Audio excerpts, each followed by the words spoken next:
Hello there. A few days ago I played round 7 of this Lichess 45-45 Lone Wolf under 1800 tournament, so I want to show you this game as well. I played with white pieces and you can see that my opponent was a little bit lower rated than me, but well, this is round 7, so we both have I think 5 victories out of 6, so he's doing very well in this tournament, uh, also as well as I do. So I expected a difficult battle and a rough fight, and this is what I got.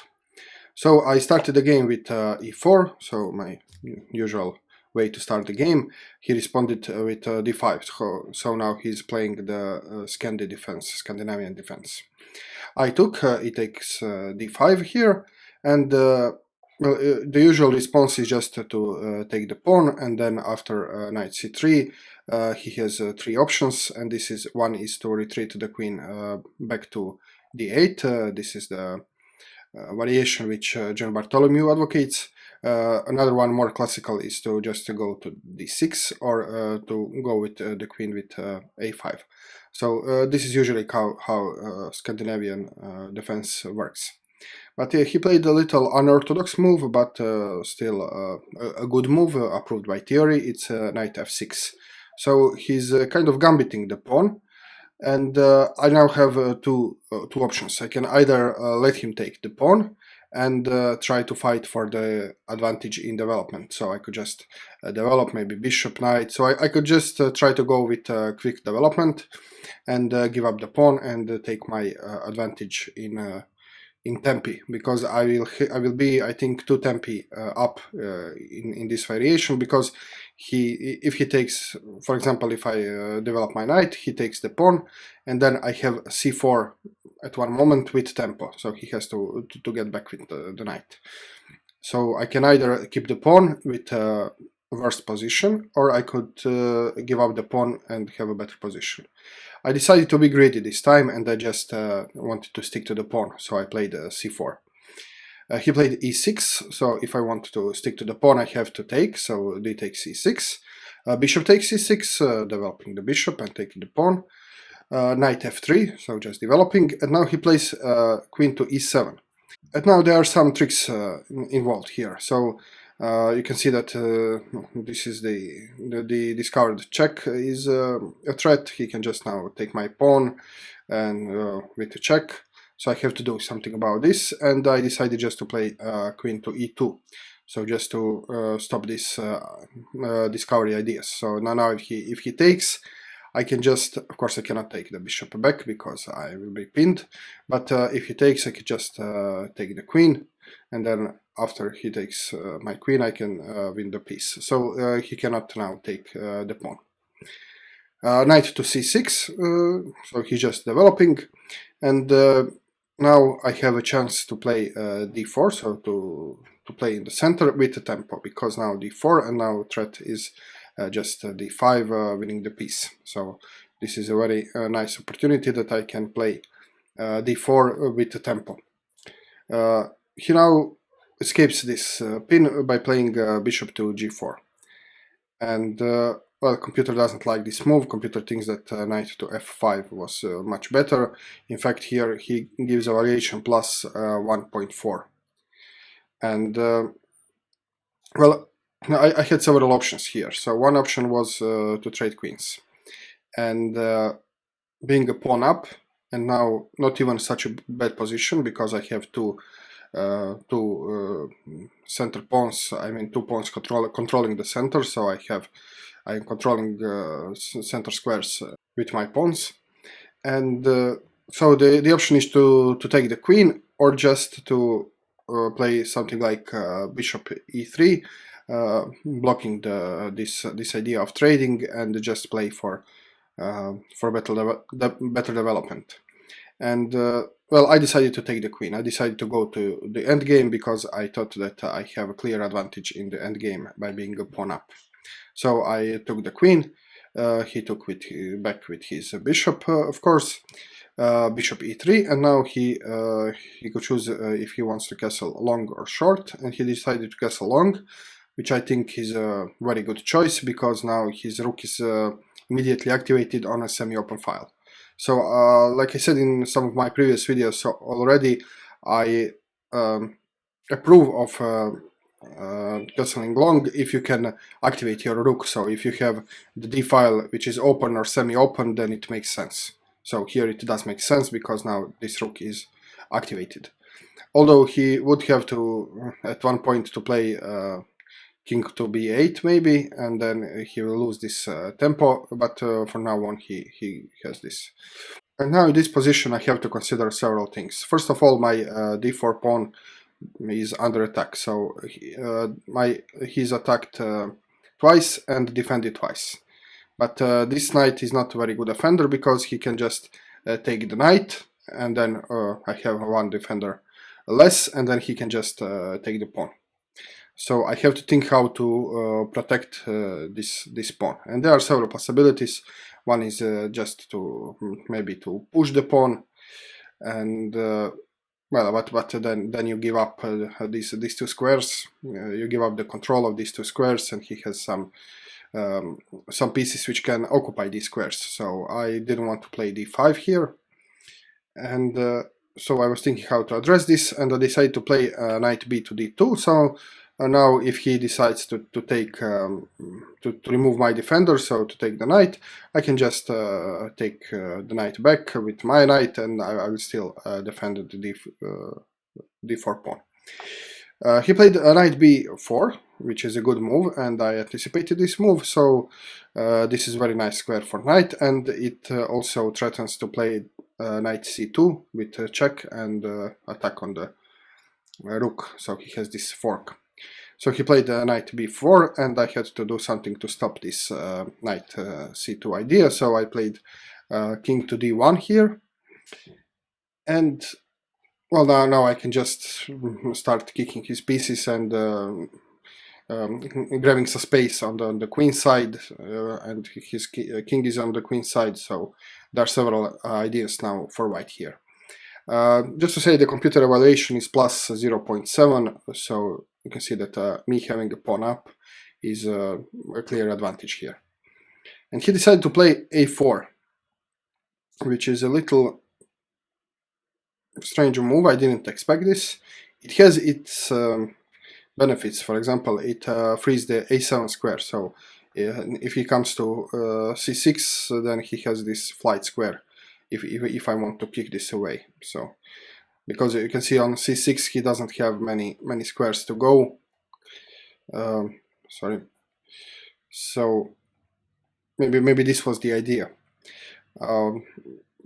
Probably he had some other ideas, but I'm not really sure what he wanted. Maybe this b4 square can be used later for outpost for a bishop, or I don't know.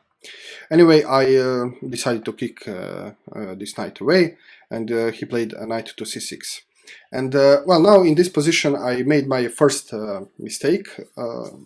It's not blunder, but it's oversight. So there are several features in this position. So first thing is that this knight on f3 is pinned. So I was thinking how to unpin this knight. And I was thinking maybe playing h3, and then if he retreats to h5, then I can just play g4, and well, my knight is no longer pinned, and I have some space on the king side, and I can continue playing on the king side because I'm okay on the king side. I'm strong. I have some pieces and so on. So this was one idea and one feature of the position. Another feature of the position which I didn't see and I didn't notice at all is that my king is kind of pinned with his rook. So I mean his rook is aligned with my king. So these pieces are now at this moment in between, but this is not a situation you want to have, because this can always be exploited in the future with some tactical ideas. So the best move here was king to c2, because then I unpin this knight and I also escape from these ideas. But then I was looking at my attention was focused on this knight on c6, and I was thinking, why not play d5? And I was looking at the possible squares. So this square is taken, this square is taken, these squares are obviously taken, and I thought this square is also taken because, well, the knight is guarding it. And I just forgot that this knight is pinned.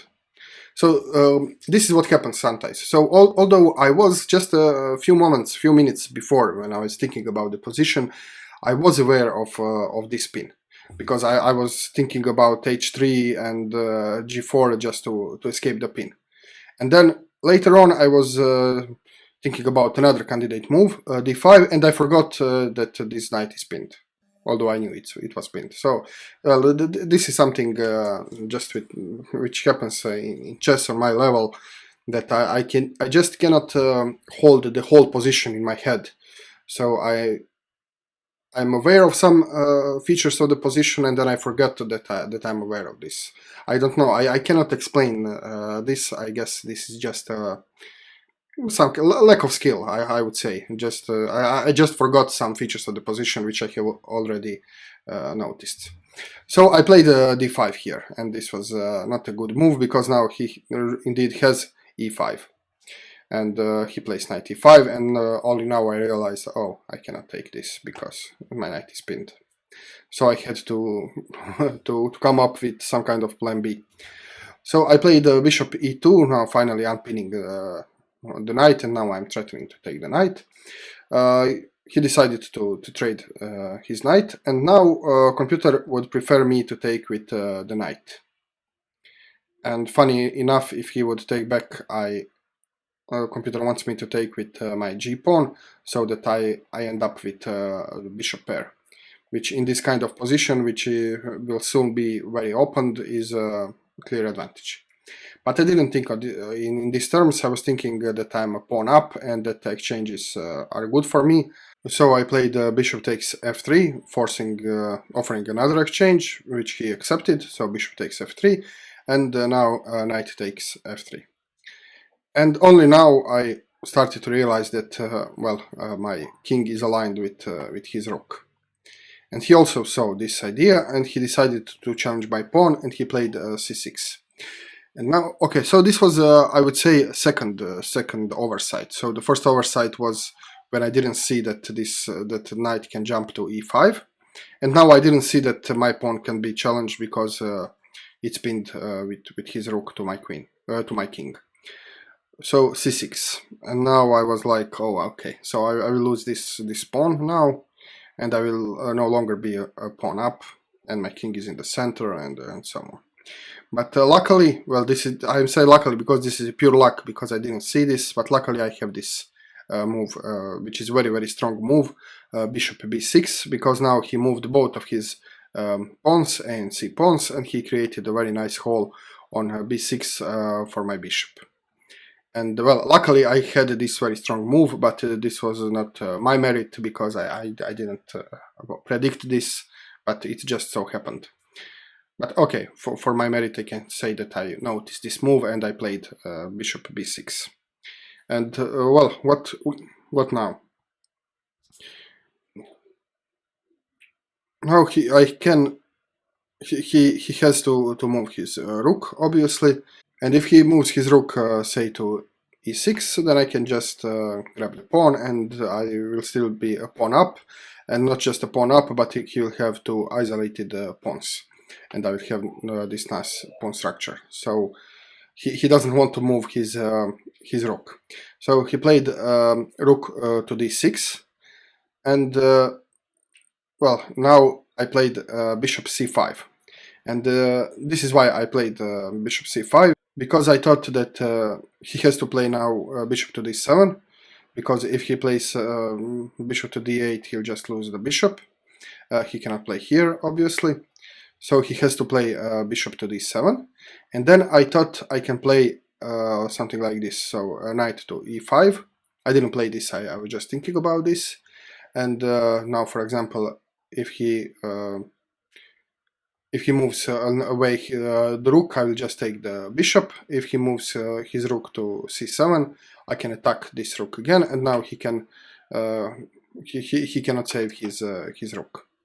But what I didn't see is, well, if I play this idea, knight to e5, he can just take my bishop, and then I can take a rook, and he can take my knight. And now I traded 2 minor pieces for a rook, and he's much better in this position. And I didn't calculate this accurately, so when I was playing this knight to bishop to b6, I was thinking about this idea. I mean, this what happened, but then at this moment I realized that if I now attack his rook, he can just take my bishop. So this was not a good idea. So I had to go to plan B again, and I played bishop takes e7. So again, I was thinking that now, well, if I take the bishop, he has to move away his rook, and then I can just take the pawn, and I will save my pawn. So I was focusing on how to keep my advantage being a pawn up, and this was a idea of doing this. So bishop takes e7, rook takes e7. And now I was considering 2 moves. One was just to take the pawn, and he'll probably take back, and then he will have 2 isolated pawns, and I will have 1 pawn advantage. But then I saw another idea, which was very tempting, is to play just d6, creating a passed pawn on the d file, attacking his rook. And this is what I decided to play, because I calculated something like this. So I was thinking, okay, now I'm attacking his pawn, his rook. He has to move his rook, and now he's attacking my pawn. And I can now play c5, and now he can attack my c5 pawn with his knight. And then I was thinking I can just play b4 here. And now I have this protected. If he takes, I can just take, and I have everything protected, and I have passed pawn. But what I didn't see in this position, when I was calculating this, I didn't see that once he jumps to e4, he has the knight f2 with check and with fork. So I didn't see this threat. So this is the third blunder, not blunder, but third oversight. So it's not blunder because I didn't make a losing move, but I could have made a losing move because I didn't see some very important features of the position. So I didn't see this this idea. Okay, and this is why I played d6, and now he played rook to d8, which I kind of anticipated. I also calculated this as a possibility. Now I cannot take because it is pinned. Okay, and now in this moment, when I was anticipating this move, I was also thinking about responding with c5, but then he has knight e4 threatening this f2. And at this moment, when he played this this rook to d8, and I wanted to play c5, it was only then when I realized this threat. And you can see like before, so I calculate several moves ahead, maybe 3 or 4 moves ahead, and I make a mistake, but I correct this mistake after making the first move. So this is the third time it happened. So I make a mistake, but it's a mistake in move 3, and I realize this mistake after I play move 1. So it's not a deadly mistake, but it's definitely something I have to work on my chess, because well, it just so happened that it wasn't a deadly mistake this time, but next time it can be a deadly mistake. So at this moment I didn't play c5 because I saw this idea. Instead I played rook to e1 and just decided to give away this pawn because I didn't see any way how I can save my pawn. The computer think I still should have played c5, and then after knight e4, now rook e1, and now his knight is pinned and he cannot do this this idea. I mean he can, but it doesn't accomplish much. But it is a very difficult line, which okay, computer found it, but it's not realistic that I would find this line. So I played so in this position I played rook e1. He took the rook, I took back, and now he took the pawn. And now, well, the position is completely equal material-wise, and he has slight advantage because his rook is more active. You can see that my a1 rook didn't even enter the game, and maybe he has a little more active pieces, but my king is closer to the center, so I would say that this is equal. I played knight to g5 now, attacking these pawns. Especially, I mean, this one is protected, but f7 pawn is under attack. His rook has to retreat to defend the pawn, and now I played f3. So you can see that now I'm playing against his knight, so I'm trying to take away the squares of his knight. So this is a Steinitz idea. In fact, when you play against the knight, you have to take all the squares, the penetration squares, and all possible outposts of your opponent's knight. And this c4 pawn is particularly useful because without the c4, this d5 would be a very strong outpost because it's protected by the pawn, but now it's taken away. So by f3 I also took away these squares. He played h6 now, he kicks away my knight. I have to go to this, well, not very nice square, knight h3. Bishop d4, sorry, rook d4, attacking my c4 pawn. I have to do something about this pawn. Computer wants me to play rook to c1, but I decided to play b3 because I want to exchange these rooks, because this rook is now very active. It's on the middle of the board. It has some great perspectives, and my rook is doing nothing. It's not even developed. So he now played rook to c7. It is a good idea. So he wants to activate his king somehow. And now I offer the exchange. So if you can see in this position, this rook is undeveloped. It's not active, and this rook is a monster on the board. It's very active. So I was thinking if I can exchange this rook for this rook, it will be a good bargain. So I offered the exchange, and he accepted the exchange. I was very happy to trade rooks. Knight d7. Now we both try to do the same thing. So we are trying to centralize our king and to activate our knights. So this is what you will see. So king c2, g5 now. Okay, so he wants to take some space on the king side, and also to endanger my knight. I think this is a good idea. Knight f2, so I'm trying to activate my knight. f5, okay, now he has a very good formation on the king side. Knight to d3, so I'm continuing to activating my knight. King to d6, centralizing the king. King to c3, the same thing. And now knight to c5, offering the exchange. And again, I was thinking about if I should accept this or not, and I was thinking that his knight is stronger than my knight. So you can see that his pawns are more advanced. This means that all these squares are taken. So my knight doesn't have much perspective here. Also, my knight is on the 3rd rank, and his knight is on the 5th rank. So his knight is more active. It's more closer to penetrating my camp. So I evaluated that this knight is stronger than this knight. So I accepted the offer to trade pieces. He took back, and now it's pretty much a dead draw.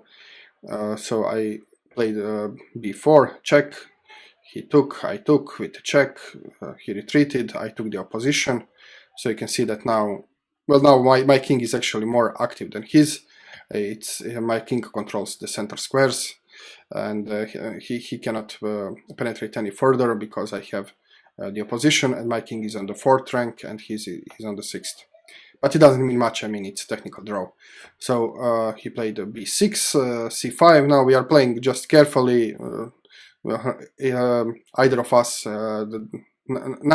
doesn't want to get into Zugzwang. So b takes c5 check, b takes c5 check. Now, okay, the queen side is locked, and well, the queen side is locked, but I do have a slight advantage because my pawn is closer to promotion than his pawn. So this is a slight advantage, although technically it doesn't matter because it's a technical draw, but well, it is an advantage. He plays king to e6 now, wanting to support his pawns. I play g3. he plays h5. And now, well, if I would play h3 here, this is a position which is called every Russian schoolboy knows. So every Russian schoolboy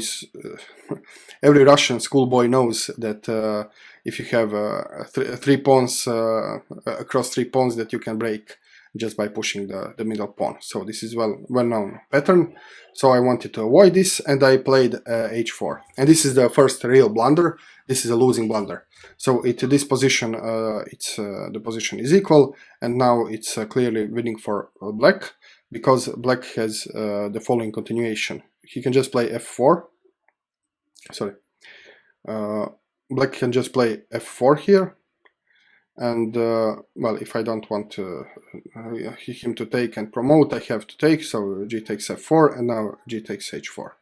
And now he has this pawn which can promote, and also his queen can control all of my pawns. His king, sorry. So for example, if I want to stop the advance, I have to go into this square. So I have to play king to e3, and then he can just play king to d5. Now picking up my pawn, and still he's controlling my pawns with his king, and I have no way to stop his c pawn and his h pawn. So after this h4, he had a clear win, but luckily for me, he didn't see this, and he played g takes h4. I responded g takes h4, he played king f6, and I closed the position with f4.